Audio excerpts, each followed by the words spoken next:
Hi, I'm Emily Mowland and I'm the ADHD pathway lead in Basingstoke CAMS. Ever wonder why your child or young person can't remember things or is time blind? I'm going to talk to you about reframing ADHD, its wider impact on executive functioning. The term ADHD doesn't really tell anyone much about it or its wider impact, aside its relation to attention, so focus and concentration, and hyperactivity, which is the need for movement. Another way to think about it is that children and young people with ADHD are relatively brakeless. They are unable to put the brakes on distraction, which causes them to be inattentive. They're unable to put the brakes on inside thoughts, which causes them to be impulsive. And they're unable to put the brakes on acting upon distractions or thoughts, which causes them to be hyperactive. In ADHD brains, there can be a difference in size and activity levels of certain regions to the brain chemicals, specifically dopamine and noradrenaline, which travel through them. The frontal lobe of the brain is the main part which is affected by ADHD, and it may mature at a slower pace or show disrupted activity and or connectivity in people with ADHD. This part of the brain controls key functions. It controls planning. Planning is super tricky when you have ADHD, even more so for things that you don't want to do. Organisation. Unable to find things, unable to get everything together in one go, as getting distracted by something else and then forgetting the original thing altogether. Prioritising. People with ADHD really struggle to prioritise.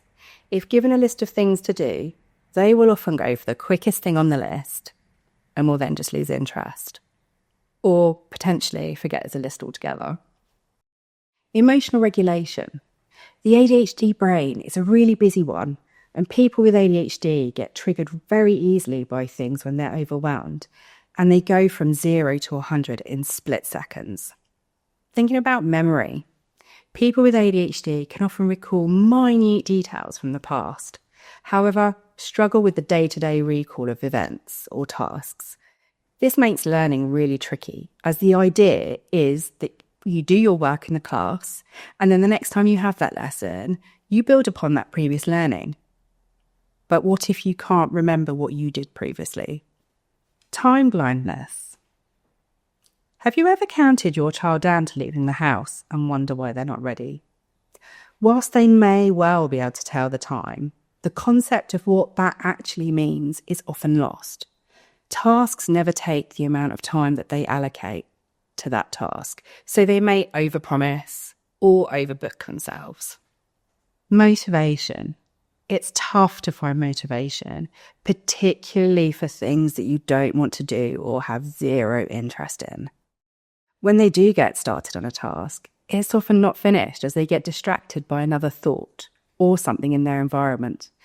And then they forget the original task. And by the time they do remember, they have zero motivation to do it. Impulsivity. Thinking before doing or saying something. People with ADHD will finish other people's sentences for them because they're not getting to the point quickly enough. They will suddenly blurt something out because if they don't say it, it's lost. People with ADHD actively seek out dopamine by doing things that could be seen as risky because they don't get the same sense of satisfaction from the things that usually would give the neurotypical brain that same level of dopamine hit. Owing to the frontal lobe maturing more slowly, it takes longer for all of these skills to be learnt. Some experts, such as Dr. Russell Barkley, estimate that this could be up to as much as 30%. This means that any child or young person with ADHD could be emotionally 30% behind their neurotypically developing peers. I always advise to pitch tasks at the emotional age of your child. This will enable them to achieve and increase their self-esteem.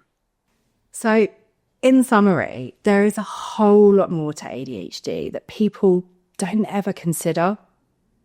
And I'm hoping that you found what I've said is useful and may give you a greater understanding of the different challenges that your child or young person faces with ADHD.